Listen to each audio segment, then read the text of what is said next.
Alors, j'appelle d'abord Tom Fontana.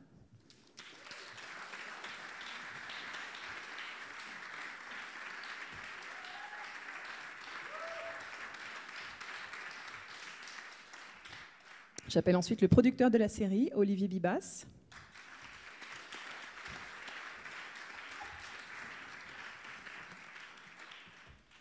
J'appelle Pierre Saint-André de chez Canal+, en charge du suivi de cette production. J'appelle Mark Ryder, notre Cesare.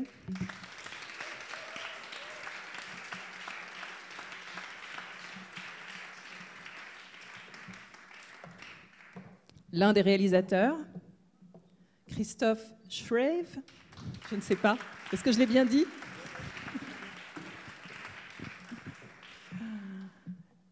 J'appelle le compositeur, Éric Neveu.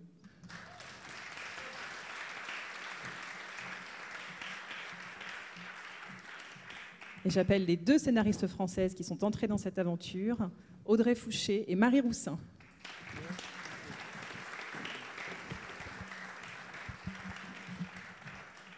Il y a une chaise vide et brusquement, c'est horrible parce que je ne sais pas qui j'ai oublié. Ah, c'est Takis qui ne vient pas. Ah, Babsi. Babsi. Où est Babsi? Babsi, excuse-moi. Bon, Babsi, qui a joué dans la saison 3 et dans la saison 2. Merci. Alors, je vais vous présenter nos invités les uns après les autres. Alors, petit rappel pour ceux qui n'ont pas vu les premières saisons de Borgia. C'est une série qui a été lancée en 2011. C'est une production de Atlantic Productions, diffusée donc par Canal+ en 2011. Ce sont 12 fois 52 minutes pour les saisons 1 et les saisons 2. Et pour la saison 3, qui sera la dernière saison et qu'on pourra voir à l'automne sur Canal+, c'est une saison qui fait 14 épisodes. Voilà. Donc avec un bonus de 2 épisodes. Alors, je vais vous présenter notre ami Tom Fontana à ma gauche. Tom Fontana, vous êtes scénariste, producteur et showrunner de séries américaines à succès. On vous doit notamment des séries comme Homicide et Oz, la série Coup de poing que vous avez créée sur l'univers carcéral et qui a été diffusée sur HBO. Vous êtes le premier showrunner américain à collaborer avec une chaîne étrangère, Canal+, avec la création de Borgia. Vous nous expliquerez votre rôle et ce que vous avez retenu de votre collaboration avec des partenaires européens. Olivier Bibas, vous êtes producteur, donc vous dirigez même la société Atlantic Productions, qui développe et produit des fictions internationales, tournées en anglais et vendues dans le monde entier, comme Borgia, Le Transporteur, Caïn et Death in Paradise, en coproduction avec France 2. Avec vous, on verra comment vous êtes parvenu à créer une grande série européenne d'envergure internationale et avec toute la complexité que cela implique. Pierre Saint-André, vous êtes chef de projet au département fiction de Canal+. Vous avez suivi et accompagné le développement de Borgia depuis la saison 2. Non? Et aussi sur la saison 1. Borgia est la première série internationale coproduite par Canal. C'était un pari risqué que peu de chaînes sont en mesure de prendre. Avec vous, nous verrons comment Borgia a influencé la politique de la chaîne en matière de coproduction internationale et aussi en matière de fabrication de séries. Mark Ryder, vous êtes comédien américain d'origine irlandaise. Vous interprétez le rôle de Cesare Borgia. Vous avez fait vos débuts sur grand écran en 2009 avec 5 Minutes of Heaven. Vous avez joué dans Le Robin des Bois de Ridley Scott en 2010. Et c'est l'année suivante que vous avez acquis une vraie notoriété avec Borgia. Vous nous direz comment vous vous êtes emparé de ce personnage historique, à la psychologie aussi intense et aussi controversée, et comment vous avez travaillé ce rôle particulièrement exigeant. Christophe Schreve, vous êtes réalisateur d'origine allemande. Vous avez réalisé plusieurs épisodes de la saison 1, 2 épisodes, ainsi que 4 épisodes de la saison 2 et 6 épisodes de la saison 3.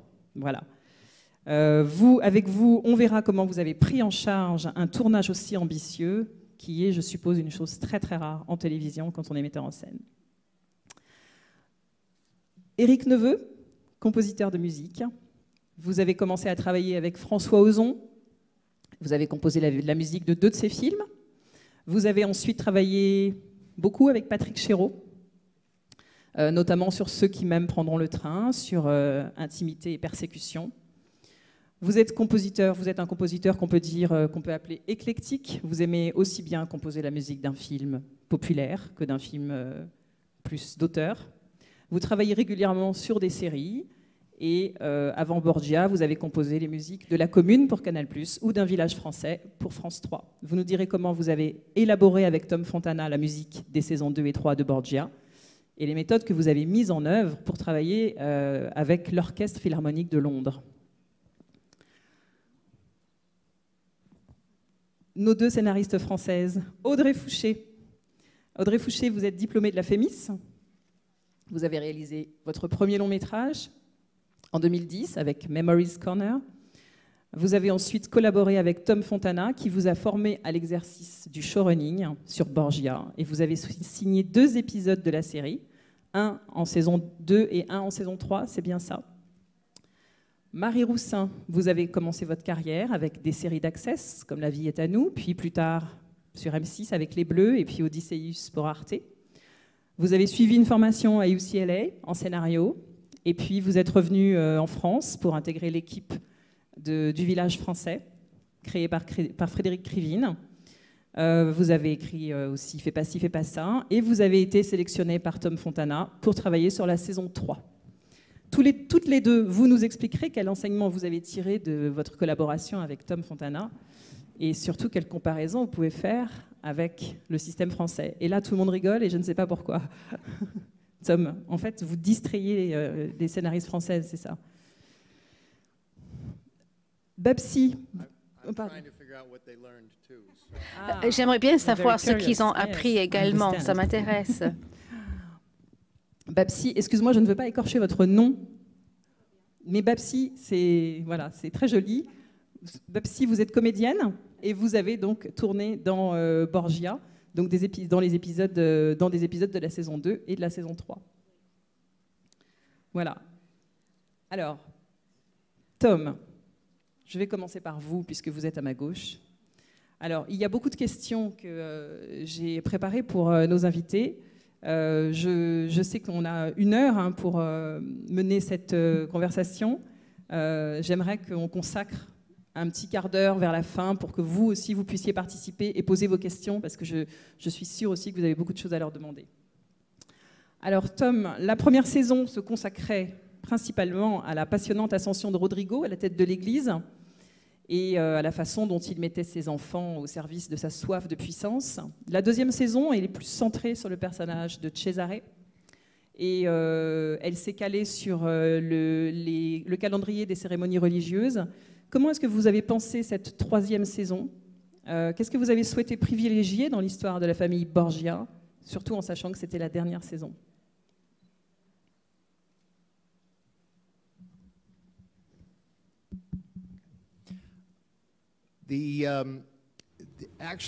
En fait, les 3 saisons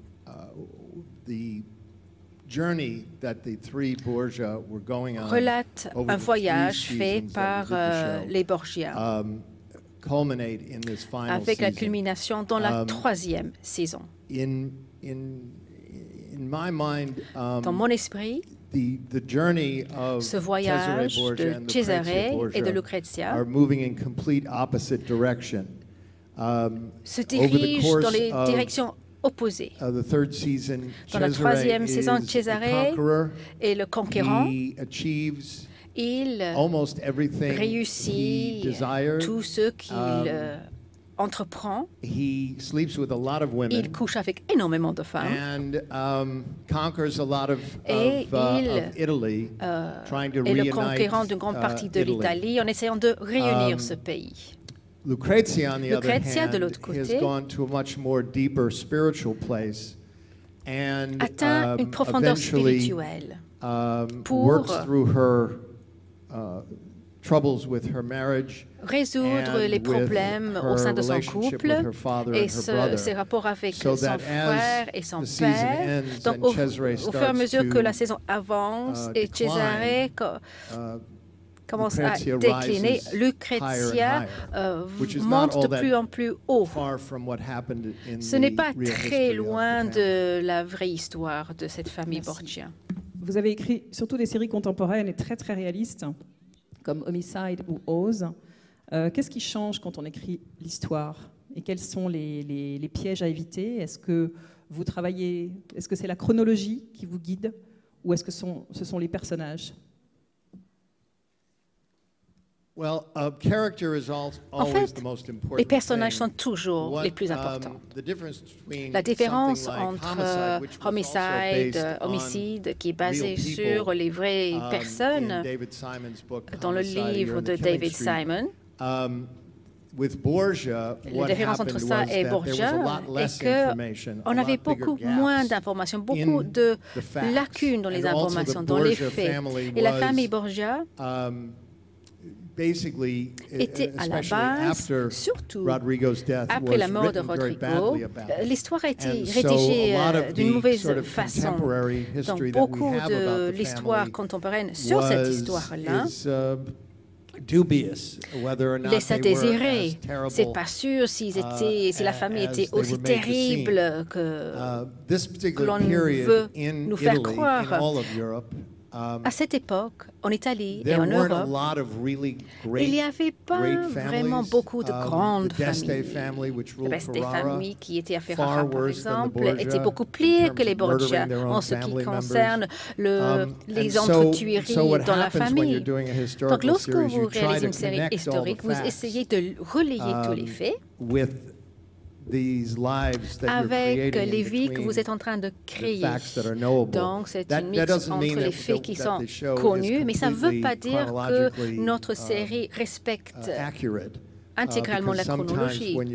Quelquefois, lorsque vous réalisez votre série, vous devez resserrer certains événements pour que l'action, qui est plus importante que l'histoire, à mon avis, à la télé.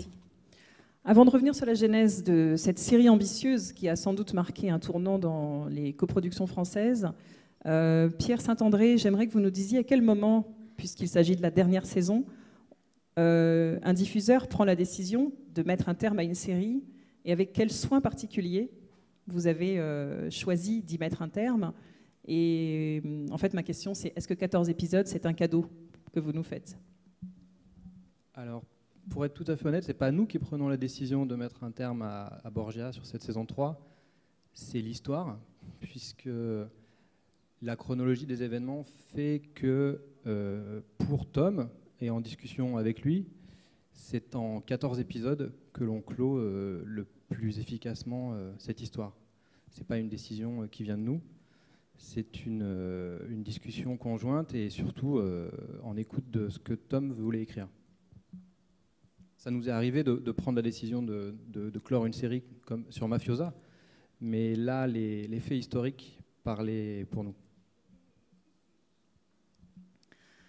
Olivier Bibas, j'aimerais savoir en fait, alors Borgia c'est une série très ambitieuse, à la fois par l'ampleur des moyens de production, par la qualité de l'écriture aussi, et par la mise en scène. C'est la première fois que la France se lançait dans une série internationale d'une telle envergure, me semble-t-il. Qu'est-ce qui vous a décidé à vous lancer dans l'aventure au départ? Et j'ai même envie, qu'est-ce qui vous a décidé à parier l'aventure? Puisqu'il y avait un projet concurrent, c'est pas grave. Il y avait, il me semble, un projet concurrent avec Jeremy Irons dans le rôle de Rodrigo Borgia, quand vous avez commencé. Oui, il y avait effectivement un projet concurrent, d'ailleurs qui a vu le jour, puisqu'il y a eu aussi 3 saisons, je crois qu'ils ont fait que 24 ou 26 épisodes sur le Borgia de Showtime.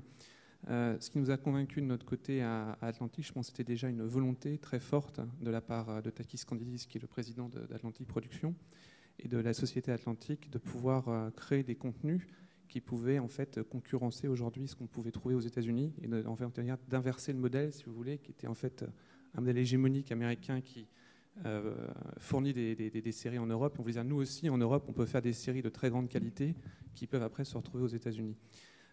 Malgré la concurrence qu'il y a eu sur le projet de Neil Jordan, puisque c'était Neil Jordan sur Borgia, on a eu déjà très envie de travailler avec Tom. On était tout à fait raccord avec la vision qu'il avait sur le projet. Je pense que c'est quelque chose qu'il avait en plus intimement envie de faire. Et ensuite, on est allé voir Canal+, qui lui aussi, à l'époque, souhaitait pouvoir se lancer dans ce qu'on appelle maintenant les coproductions internationales. Et à partir de là, parce que c'est insuffisant, évidemment, le métier de producteur international, c'est pas uniquement de trouver un financement français et une chaîne française, bien que Canal+ soit aujourd'hui et de très très loin le premier financier sur ce show, mais il nous faut aussi constituer un financement avec plusieurs partenaires. Et c'est là en fait la difficulté principale de ce métier, qui est en fait de dire voilà, aujourd'hui les budgets, vous pouvez voir dans Borgia 3, il y a quand même un nombre de décors qui sont assez impressionnants. Vous voyez qu'il y a une valeur de production qui est importante. Et donc il nous faut aujourd'hui, une chaîne française seule a beaucoup de mal à pouvoir se dire voilà, on va mettre autant d'argent. Le budget de Borgia aujourd'hui, c'est à peu près entre 2 et 2,5 millions d'euros par épisode. Une fiction française plus traditionnelle, c'est aux environs de 1 million d'euros à peu près. Donc il nous fallait trouver d'autres partenaires, et c'est en fait tout le chemin qu'on a parcouru avec Atlantique, c'était d'aller trouver des partenaires. On a trouvé un grand partenaire dans l'Allemagne avec qui on a réussi à vendre le projet à la ZDF en Allemagne. On a trouvé un partenaire qui s'appelle Beta, qui est un distributeur, qui a mis un avaloir très conséquent. Et suite à ça, notre second travail était de trouver aussi où est-ce qu'on allait tourner cette série. Évidemment, il était pour nous important de trouver une économie de production favorable. Et c'est pour ça qu'on a commencé par la République tchèque, avec un budget bien inférieur d'ailleurs sur la saison 1. Et quand on a voulu monter la saison 2, on a réussi à obtenir... La série a été vendue à Netflix aux États-Unis, ce qui a apporté un financement supplémentaire. Et du coup, on a réussi à avoir une ambition encore plus forte, j'ai envie de dire, en termes de production. Et ça matchait assez bien d'ailleurs l'évolution du scénario de Tom et de la vision de Tom, puisque autant la première saison était quand même se passer entièrement à Rome, principalement, autant sur la deuxième saison et encore plus sur la troisième, la série voyage énormément. Et principalement la troisième saison, on suit vraiment César qui va conquérir l'Italie, et il nous fallait effectivement des budgets assez importants pour pouvoir faire ça de façon assez, enfin en tout cas de façon qualitative. Exactement. Et justement, on voit bien que de la saison 1 à la saison 2, même la mise en scène a énormément évolué. Alors c'est aussi certainement dû aux moyens de production qui ont été rajoutés, parce que je veux m'adresser à Christophe. Et donc vous avez travaillé à la fois sur la saison 1, la saison 2, la saison 3. Entre la saison 1 et la saison 2, c'est vrai qu'il y a un saut au niveau de la mise en scène qui est assez remarquable, certainement dû aussi à l'histoire. Dans la saison 1, on est plus confiné, on est plus dans des intrigues de palais. Dans la saison 2, j'ai le sentiment qu'on est beaucoup plus en extérieur aussi. Il y a une vraie lumière du jour qui arrive. D'ailleurs, les yeux bleus de Cesare sont mis en valeur, beaucoup plus que dans la saison 1, je trouve. On ne voit que. Et donc, en fait, la question que j'ai envie de vous poser, Christophe, c'est une saison, une mise en scène différente ?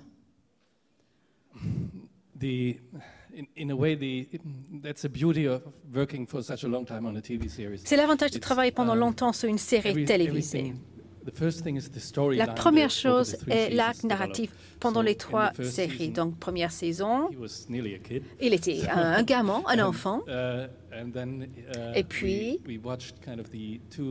nous avons vu les 2 acteurs principaux évoluer, devenir ados et adultes. Donc, il y a eu des changements dans les conflits, dans ce qui se passe dans l'histoire. La première saison est une saison qui focalise sur Rodrigo et ce qui se passe au sein du Vatican. Deuxième saison, Cesare commence à aller un peu dans le monde. Et on retrouve cet homme de la Renaissance, mais ce n'était pas dans les enceintes du Vatican, mais il partait à la conquête. Et dans la 3e saison, il va bien au-delà. C'est un vrai homme maintenant, un adulte,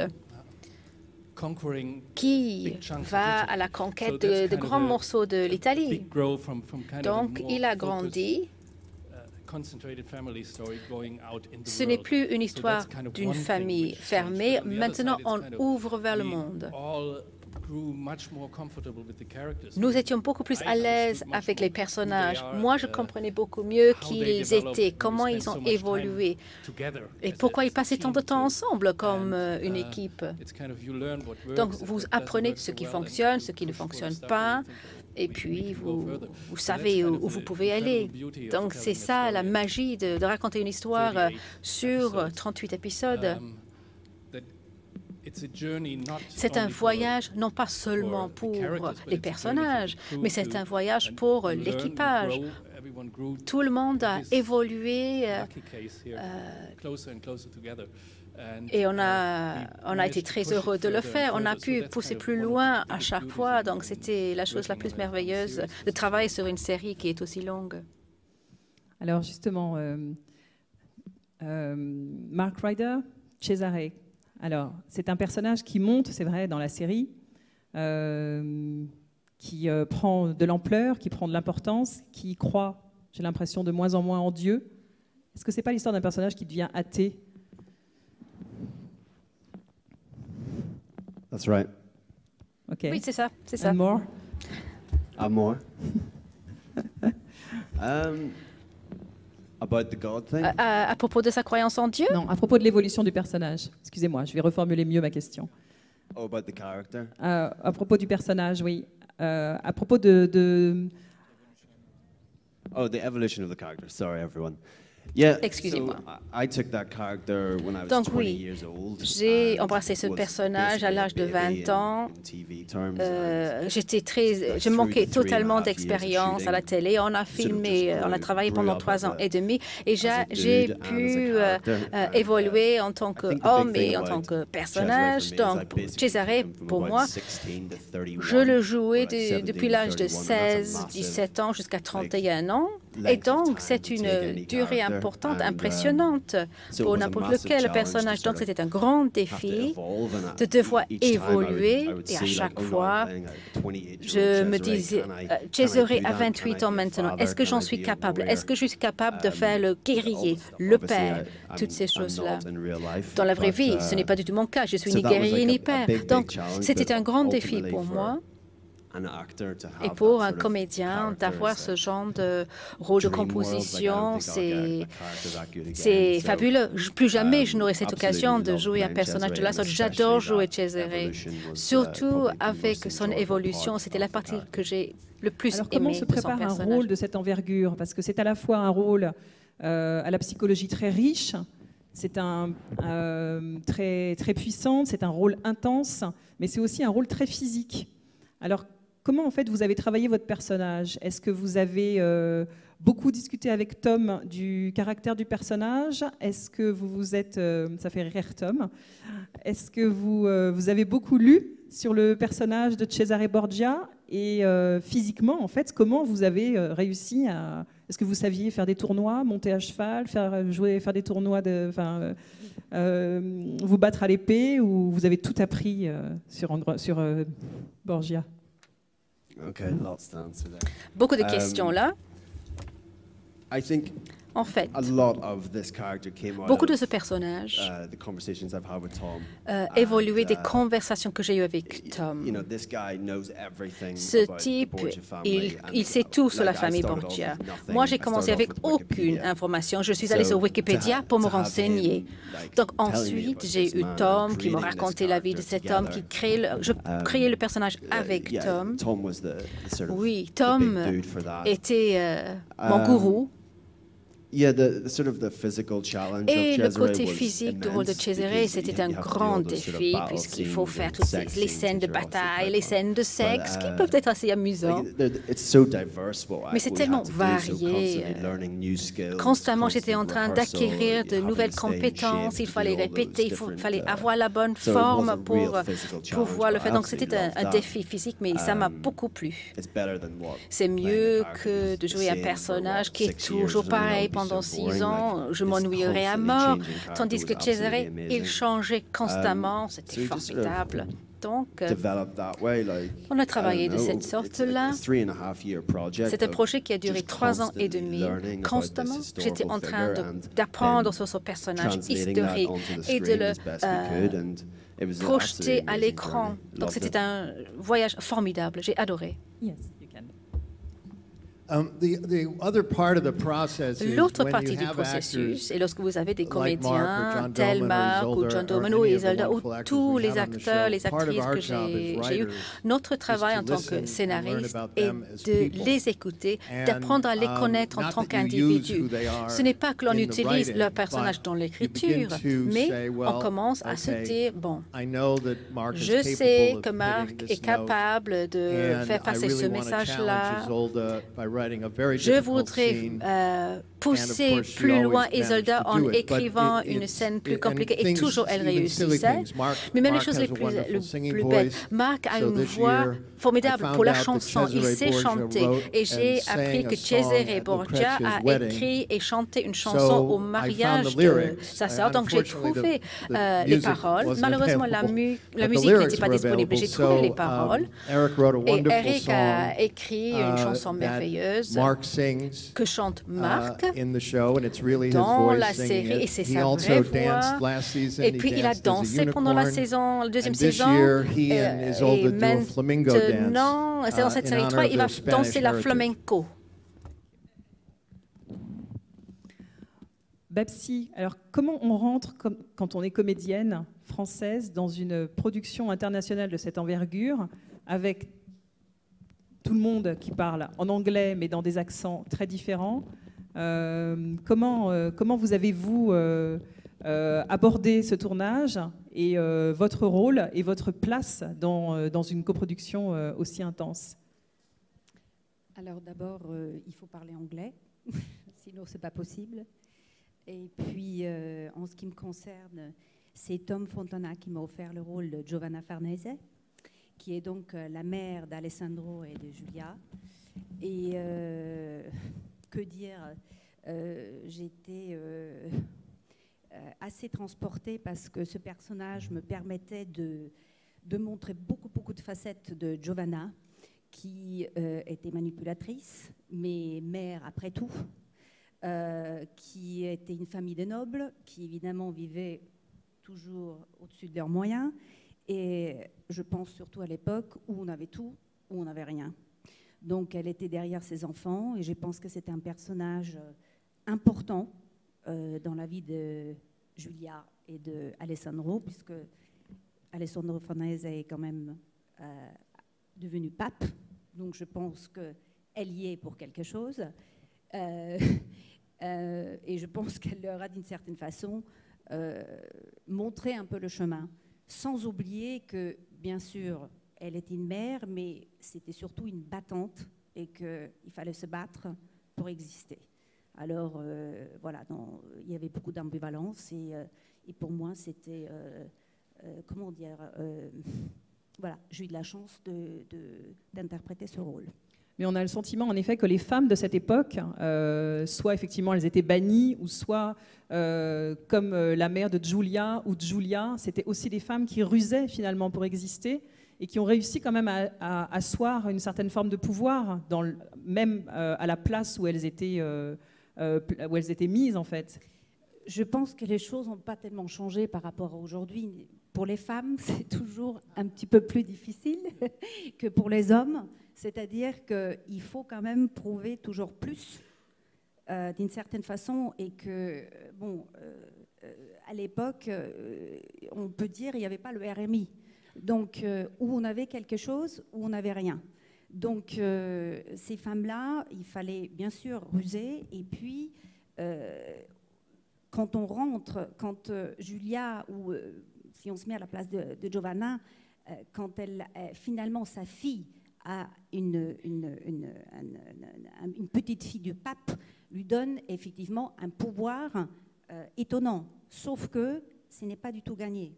C'est jamais gagné. C'est-à-dire qu'il faut il faut être aux aguets constamment pour exister et surtout pour survivre. Je pense qu'il y avait nous, on est en Occident, il y a certaines personnes qui survivent, heureusement plus aujourd'hui, mais je pense qu'à l'époque, c'était ça.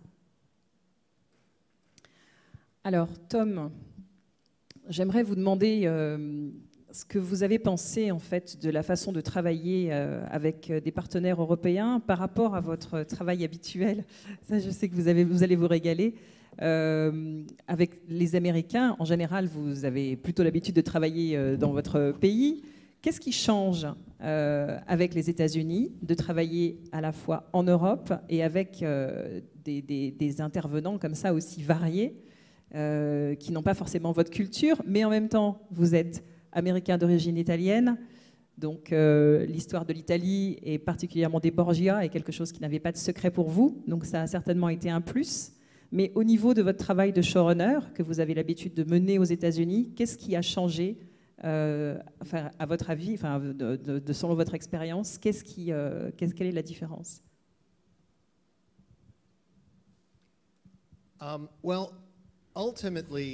fait, je ne sens pas vraiment de différence dans la mesure, et j'ai vraiment eu énormément de chance dans ma carrière. J'ai eu la chance de travailler avec des personnes de très grande qualité comme ceux qui sont ici et d'autres qui n'y sont pas. Il n'y a jamais eu de moment où je n'étais pas convaincu que tout le monde voulait vraiment faire de leur mieux, vraiment donner tout. C'était vrai pour les autres séries sur lesquelles j'ai travaillé. Tous les épisodes ne sont pas nécessairement de la même qualité, mais je pense que tout ce qui touche à la langue, les aspects culturels des différences ont disparu en quelque sorte. Dans un sens, c'était très optimiste de penser. En fait, on avait 28 pays représentés, il me semble.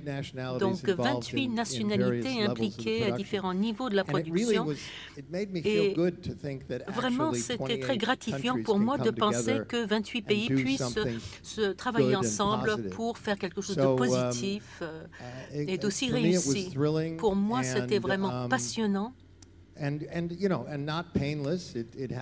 n'était pas sans douleur. Il y a eu des problèmes en cours de route, mais c'est toujours comme ça. Mais finalement, c'était passionnant de savoir que tout le monde voulait vraiment faire la meilleure série télévisée. Alors, dans une interview vidéo que vous avez donnée avec votre camarade Chris Lang, qui est showrunner de The Mentalist, j'ai vu une vidéo au MIP de l'an passé où vous disiez qu'écrire 24 épisodes, chose pour laquelle beaucoup d'auteurs français vous admirent, je ne vous le cache pas, en un an, écrire 24 épisodes, c'était à la fois exaltant et brutal. Alors, quand vous écrivez 12 ou 14 épisodes, est-ce que vous avez l'impression de rentrer dans un confort d'écriture que vous n'aviez pas auparavant? Est-ce que ça vous permet de développer d'autres choses que vous n'aviez pas le temps de développer en 24 épisodes?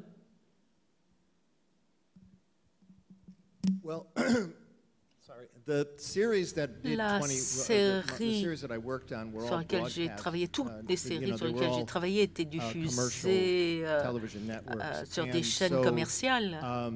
Donc, la saison à la télévision commerciale américaine, c'est 24 à 26 épisodes. Or, ce qui était fait pour HBO n'était que 8 épisodes par an. Et vous savez, avec le câble, c'est différent. Mais ce que j'ai pu constater quand vous faites une série comme Homicide, même si c'est basé sur le personnage, c'est une histoire policière. Et on a fait un épisode où on n'a pas résolu l'assassinat, mais il n'y avait pas d'assassinat à résoudre. Mais de manière générale, il faut suivre une formule. Mais avec une série comme Oz ou comme Borgia, poursuivre l'exploration non seulement des personnages, mais de la narration. Je pense que les gens seront étonnés à la fin de cette saison de Borgia, parce que la façon dont nous racontons l'histoire cette année, chaque épisode correspond à une année différente, ce qui est différent des saisons précédentes où une saison représentait un an ou deux dans le temps. Et actuellement, nous montrons 13 ans en 14 épisodes, donc le rythme est différent. Et sur la saison, la narration, on change la narration du fait des événements dans la vie de la famille Borgia. Donc pour un auteur, c'est vraiment tout à fait passionnant de pouvoir continuer à expérimenter, à faire des ajustements et voir ce qui marche et ce qui ne marche pas. Alors Marie Roussin et Audrey Fouché, vous êtes intervenus, Audrey, sur la saison 2. C'est ça, la saison Audrey 2 sur la saison 2, Marie sur la saison 3. Alors j'aimerais savoir comment vous avez collaboré avec Tom Fontana. En fait, comment vous êtes arrivée sur cette série pour commencer, Audrey? Donc, pour la petite histoire, je crois que c'était Lagardère, avant une discussion avec Tom qui voulait envoyer un ou une scénariste française aux États-Unis pour apprendre de Tom, pour apprendre des méthodes du showrunning, parce qu'on n'a pas le strict équivalent de ces structures en France. Et j'ai été choisie suite à l'envoi d'un texte parce que j'écris couramment en anglais, et donc Tom m'a choisie sur cette base-là. Et donc, comme j'étais la première, j'avais un peu l'impression d'en représenter la France aux États-Unis. C'était pas mal de responsabilités. Je dois vous avouer, juste pour la petite histoire, en fait, Tom travaille chez lui. Les bureaux de Tom sont chez lui. Et pour parvenir à son bureau, il faut traverser un très, très grand, très, très long couloir. Et je dois vous avouer que la première fois que j'ai traversé ce couloir, j'avais les jambes qui tremblaient un petit peu. Donc, c'était ça la base de la collaboration. Et donc après, en fait, Tom nous a fait il y allait petit à petit. On sent qu'il a l'habitude de former des auteurs.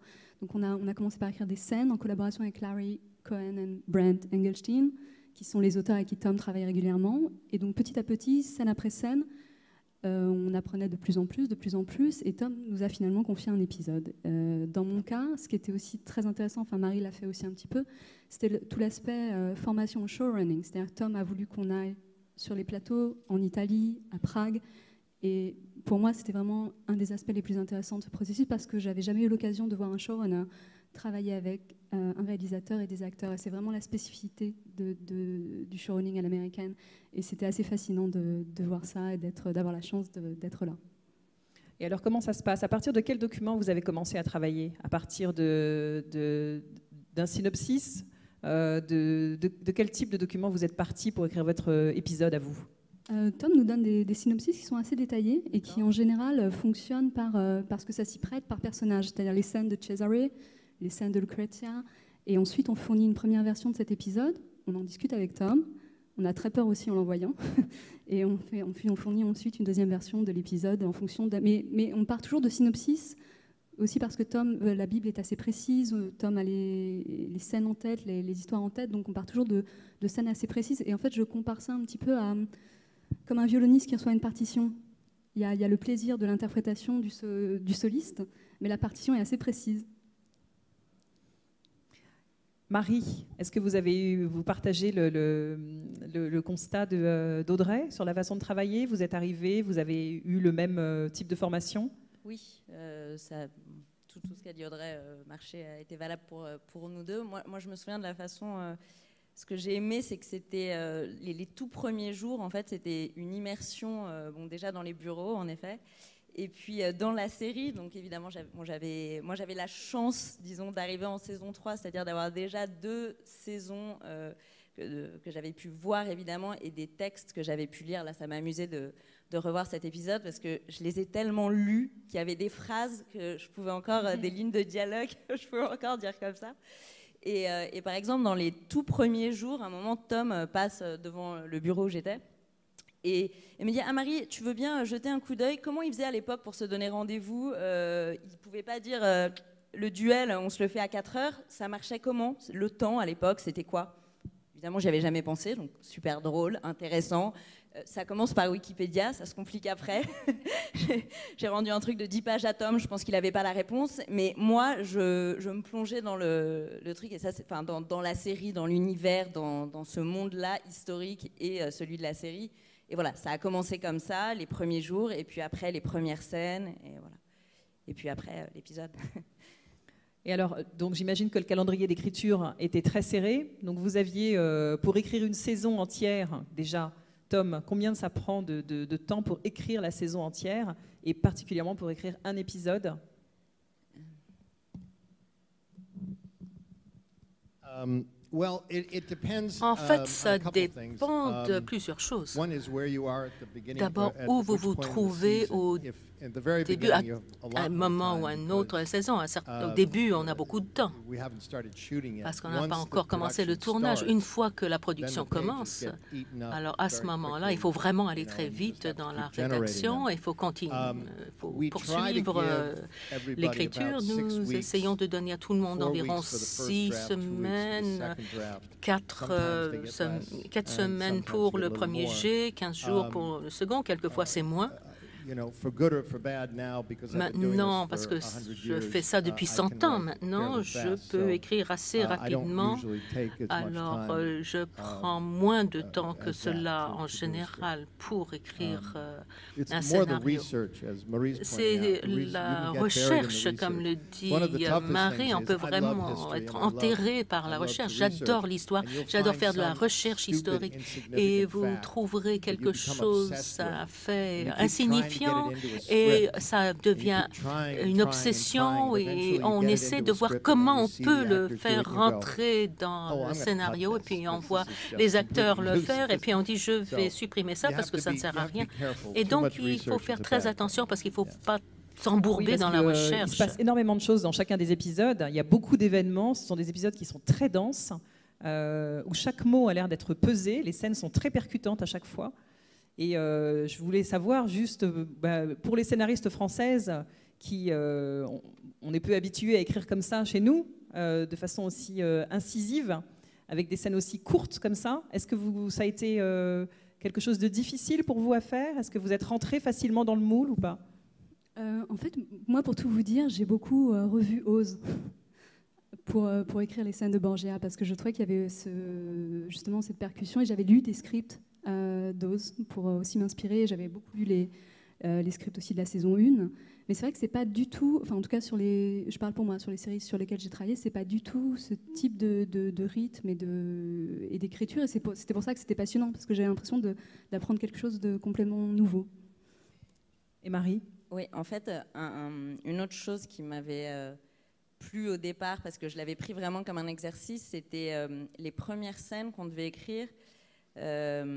Ça pouvait être une scène, on en parlait le matin, et le soir on rendait la scène, et du coup on avait une journée pour se concentrer sur une scène, et ça c'était assez génial. Enfin, je le prenais vraiment comme un exercice presque d'école en fait, et c'était le début pour après faire plus, puis une intrigue, puis voilà. Alors j'aimerais qu'on parle de la musique, on reviendra aussi après sur d'autres aspects de la fabrication.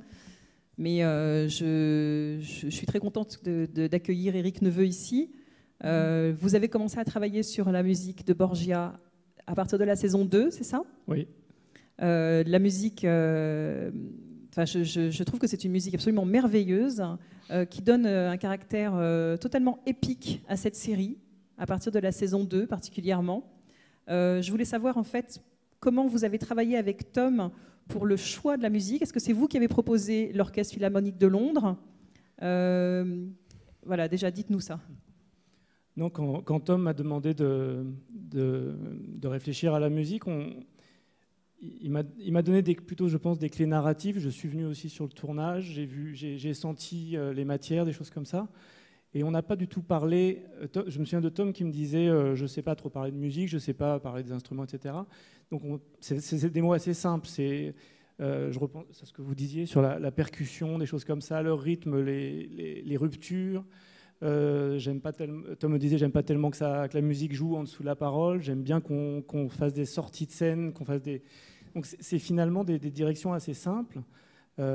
très axé, je pense, sur la narration. Et moi, évidemment, après, face aux images, j'ai l'inspiration de voir toutes ces images. Et notamment sur la saison 2, j'ai eu la chance d'avoir toutes ces parties tournées en Italie. Donc, une nouvelle dimension visuelle aussi de la série par rapport à la première. Et par rapport à la musique, moi,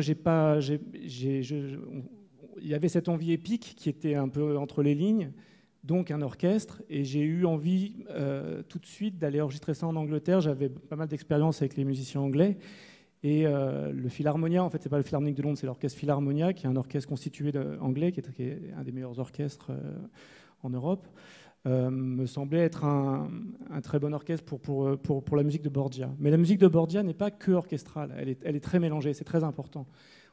Tom, je crois, ne voulait pas du tout qu'on parte sur un score classique ou un score de period movie. On travaillait sur d'autres dimensions. C'est pour ça que mélangé à l'orchestre, il y a aussi des matières abstraites, des percussions, des cloches, parfois, trop parfois, des chœurs, mais une espèce de matière composite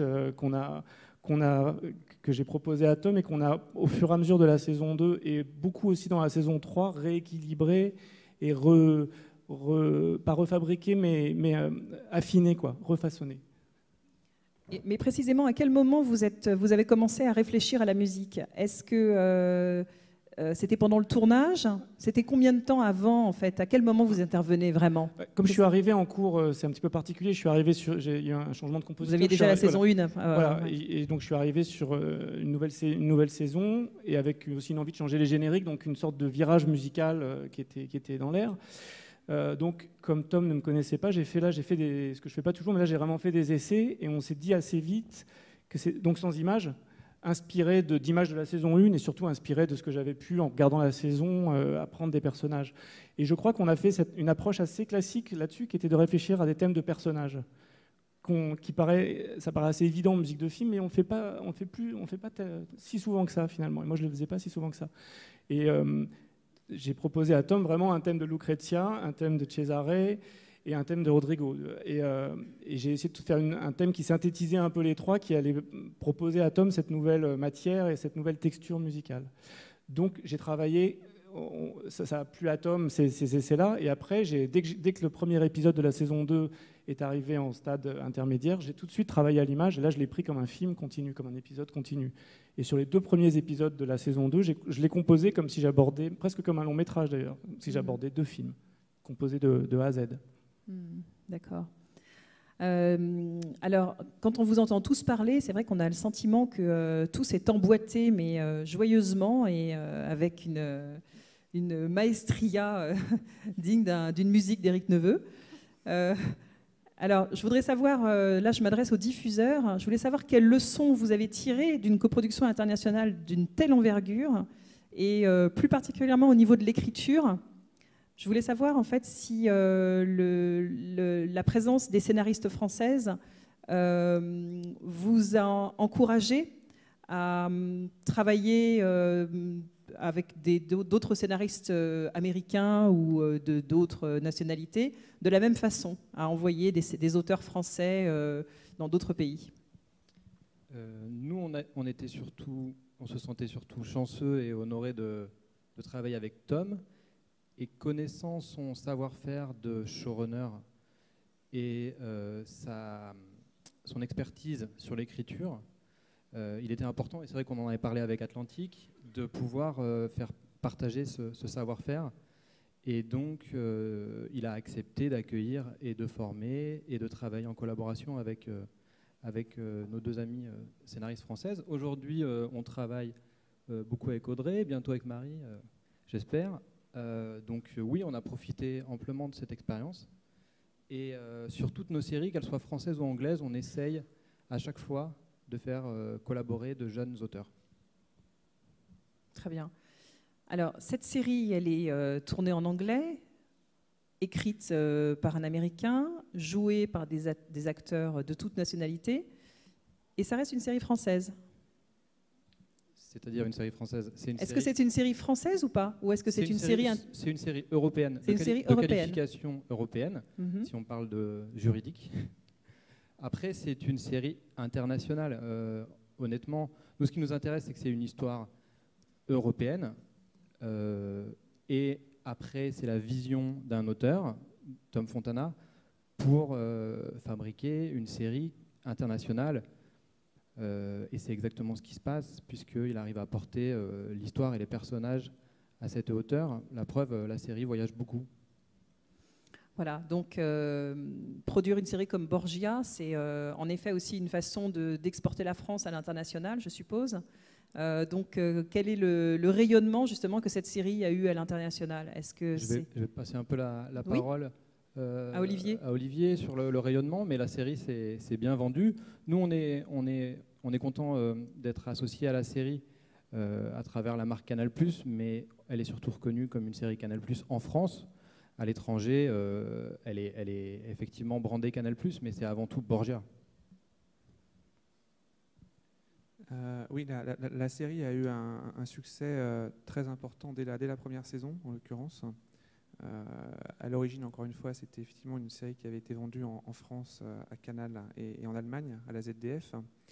Et ensuite, il y a eu effectivement beaucoup de ventes de la série partout en Europe, principalement, puisqu'elle s'est vendue dans tous les pays latins, Espagne, Italie, elle est sur Sky Italia par exemple, dans tous les pays de l'Est. Et on a eu la chance, vraiment de la saison 1, quand on a envoyé ça aux diffuseurs américains, qu'elle soit sélectionnée par Netflix, qui l'a pris directement pour toute la série entière. C'est-à-dire que dans la mesure où on produisait d'autres saisons, ils s'engageaient dès maintenant en fait, à financer les saisons subséquentes. Il y a un total aujourd'hui de 80 pays qui ont acheté la série, ce qui est pour nous une réussite assez forte, surtout dans la mesure où on avait en compétition directement en face de nous le show de Showtime, qui normalement devait naturellement aussi avoir un rayonnement important de par sa nativité américaine. Voilà. D'accord. Alors, comment se conçoit le casting d'une série internationale de cette envergure? Là, je me tourne à la fois vers Tom, vers les producteurs et vers le réalisateur. Est-ce que vous avez un certain nombre de comédiens de nationalités particulières à respecter, ou qu'est-ce qui impose vos choix? Est-ce que vous dites je vais prendre tant de comédiens espagnols, tant de comédiens italiens, tant de comédiens allemands? Comment ça se passe? Christophe, peut-être? The casting process was something le processus de casting, pour chaque partie, il y a eu un casting à Londres, à Paris, en Espagne, à Barcelone et Madrid, à Rome et en Allemagne. Et les propositions de ces différents pays, nous n'avons pas choisi chaque personnage en fonction du pays. On a fait un choix. Je crois que nous devions être du même avis. Et la seule chose qui était importante, c'était le meilleur acteur. C'était jamais une question de le pays, c'était le meilleur acteur pour le rôle. Par exemple, on voulait, pour un personnage espagnol, on regardait au plus près à l'Espagne, mais très souvent, on le choisissait d'un autre pays. Tom, vous avez quelque chose à ajouter? En fait, c'est tout à fait ça. On cherchait, on a toujours voulu le meilleur acteur. La saison dernière, quand César passe tellement de temps en France, nous voulions vraiment choisir un maximum d'acteurs français, de comédiens français, et nous avons réussi très bien. Mais de temps en temps, il y avait quelqu'un qui n'était pas français qui jouait un français, de même que des acteurs français ont joué des non-français. Et Canal+ a participé à la prise de décision avec une sorte de présélection. Donc la décision se faisait à 3. Justement sur cette collaboration aussi entre vous et les partenaires français, particulièrement avec le producteur et avec la chaîne. Comment se passaient vos échanges? Est-ce que, je veux dire, vous envoyez quel type de documents? C'était validé très vite? On vous faisait des notes? Vous faisiez des réunions avec le producteur ou avec la chaîne pour apporter des corrections au texte? Comment ça se faisait? En fait, la première saison, j'ai fait une Bible très extensive de 80 pages. Et puis, quand nous sommes allés dans la seconde saison, ce que tout le monde demandait, c'était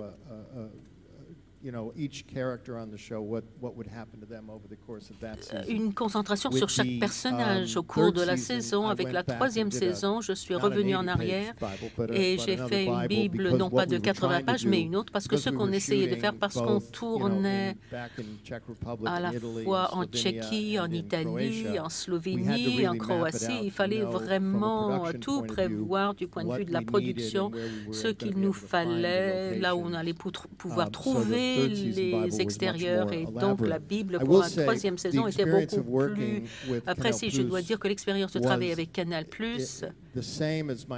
était comme mon travail avec HBO. C'est très rare, c'est vraiment cette générosité, le soutien qu'il m'apportait était remarquable.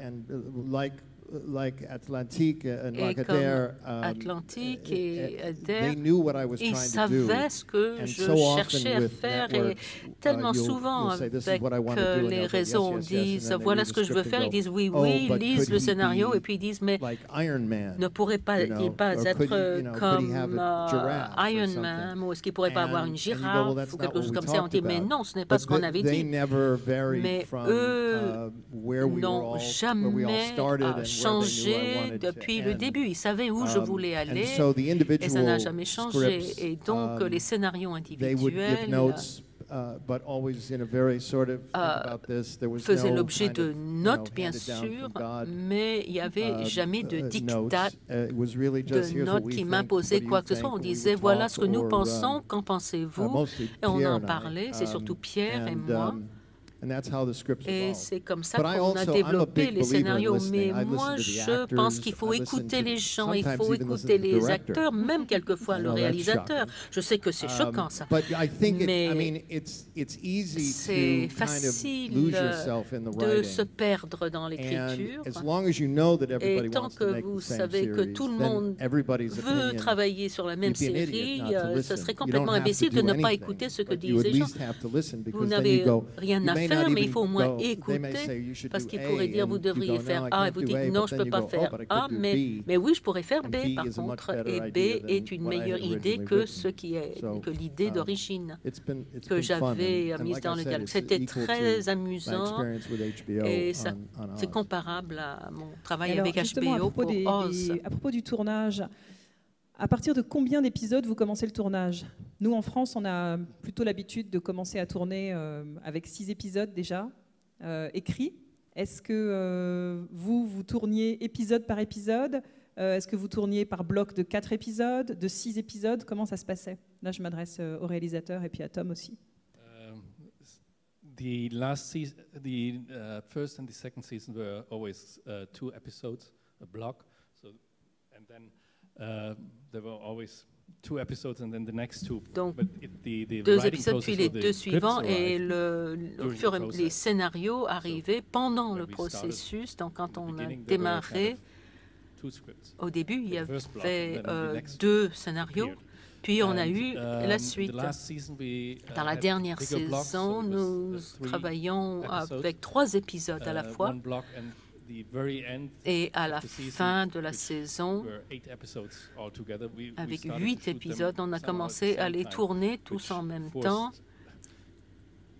ce qui a forcé tout le monde à tout écrire très rapidement et avoir tout prêt à une date butoir. Donc ça a changé le processus, et ce que ça a fait aussi, c'est que ça a ajouté un poids supplémentaire. Sans parler de l'écriture, ça mettait la pression sur les acteurs. Marc, par exemple, tournait le matin pour l'épisode 14 et puis la scène suivante appartenait à l'épisode 7. Donc, étant donné la transformation du personnage, c'est très difficile de dire à quelqu'un « Ah, vous avez 7 ans de moins maintenant ». Et mais ce qui vous est arrivé n'est pas encore arrivé, donc il faut oublier ça. Et je ne sais pas comment ils ont réussi. Christophe est très doué pour se rappeler ce qu'il y avait dans la scène précédente, et donc il lui rappelait tout le monde avant que le tournage ne commence. Il disait bon, voilà ce qui vient de se passer et voilà ce qui va se passer après par rapport à cette scène. Mais c'était très complexe. J'imagine. Et justement, là, je m'adressais aux deux comédiens qui sont avec nous aujourd'hui. En fait, le principe du crossboarding, puisque j'imagine que vous deviez tourner comme ça, quelle complexité ça représente pour un comédien de devoir retrouver l'émotion d'une scène, puisque vous ne tournez pas forcément scène après scène. Comment vous arrivez à retrouver l'énergie de votre personnage et l'émotion en fait qui doit ressortir dans une scène? Yeah, it's obviously a big C'est évident que c'est un défi. Au début, c'est très difficile et il faut vraiment avoir l'aide du réalisateur et des auteurs pour se situer, parce que ça devient très compliqué. Mais si vous avez quelque chose de clair, vous consacrez beaucoup de temps à réfléchir à où vous vous en trouvez, au fur et à mesure, c'était très facile de changer de date de 6 ou 7 ans en avant ou en arrière. Et je pense qu'avec le bon soutien, la bonne planification, c'est tout à fait possible. Alors, ce serait plus difficile entre un épisode 1 et 90, mais avec 14, c'était bon. Oui. Comme il dit Marc, il y a un plan. Moi, mon plan est assez simple, c'est-à-dire que chaque scène que j'ai à travailler, pour le tournage, je prépare pour cette scène-là une fiche. Qu'est-ce qui s'est passé avant?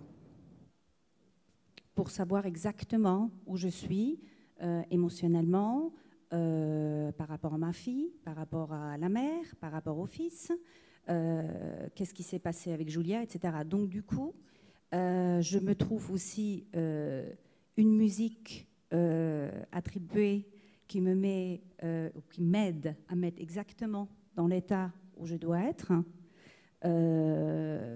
Donc ça peut paraître compliqué, mais si on est organisé et qu'on trouve son propre compte, c'est-à-dire de savoir exactement avant la scène, d'avoir une fiche. Qu'est-ce qui s'est passé avant? Qu'est-ce qu'on a subi ou pas subi?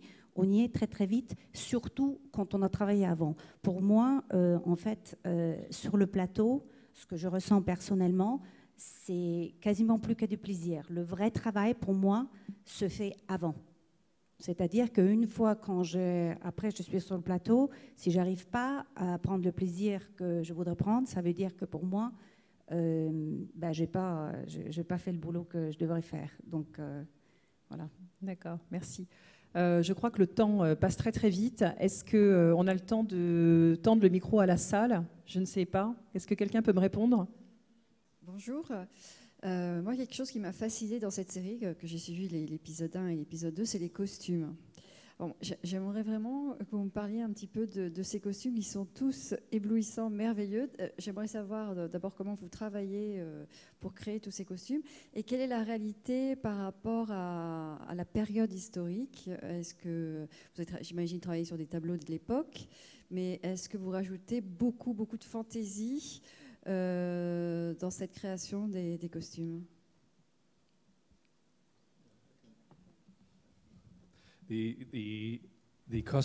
En fait, les costumes sont par Sergio Ballo, c'est cette personne-là qui les a conçus. Les costumes correspondent à l'époque, comme le scénario, mais il a sa propre liberté pour soutenir les personnages, pour que le costume, pour les vêtements aident le personnage à être. Donc, c'est une interprétation des costumes de l'époque. Pour certaines choses, l'interprétation est assez libre, mais dans d'autres occasions, on a vraiment respecté l'histoire. Mais cette série est tellement formidable parce que on a ces personnages dans des tableaux, dans des costumes époustouflants, et de l'autre côté, c'est une narration humaine. Donc, on a les deux aspects, les deux façons de raconter l'histoire, et donc les costumes jouent leur rôle également. Juste un point sur les costumes, c'est assez drôle. En fait, les costumes ont eu beaucoup de succès, effectivement, sur la série. D'ailleurs, il y a une exposition sur Borgia, en ce moment à Paris, dans un musée, je crois que c'est le musée Guimet, ou je ne sais plus où un autre. En fait, on a prêté les costumes au musée qui voulait absolument, qui a vu la série, qui trouvait ça assez fantastique, et qui nous a demandé en fait, qu'on leur prête les costumes pour l'exposition. Ok, so now I know where to buy them. Moi, vous pouvez les voir. Et d'ailleurs, ça a eu aussi une influence assez importante sur la mode. Je ne sais pas si vous l'avez remarqué, mais certains créateurs se sont inspirés des costumes des Borgia. Okay. Et il y a aussi un truc fascinant, parce que moi aussi, en voyant la série, j'étais tout le temps sur Wikipédia pour checker la véracité de tout ce qu'on me racontait. Hein, pas comme ça. Et c'est dans le casting, la ressemblance physique, en particulier celle qui joue Lucrèce Borgia, je dois dire que j'imagine que ça a été très important dans le casting, mais c'est assez impressionnant. Je ne sais pas à quel point vous avez voulu qu'il soit ressemblant au personnage historique, mais je voulais juste dire cette remarque, c'est assez fascinant, et je ne sais pas comment vous avez transformé vos acteurs aussi. Well, you know, it's funny because en fait, c'est drôle. Les images que nous avons dans les tableaux de Lucrezia ou de Cesare, nous ne savons pas si c'est vraiment les personnages en question. On dit que c'est eux. Ceci dit, nous n'avons pas choisi Isolda parce qu'elle ressemble à une peinture, par exemple. Mais c'était incroyable de constater la ressemblance dès le début, mais aussi au fur et à mesure de la série. Et vous allez voir dans la 3e saison, il y a un tableau très célèbre où c'est peut-être Cesare, on ne sait pas. Nous avons un instant où Cesare prend la pose pour ce tableau.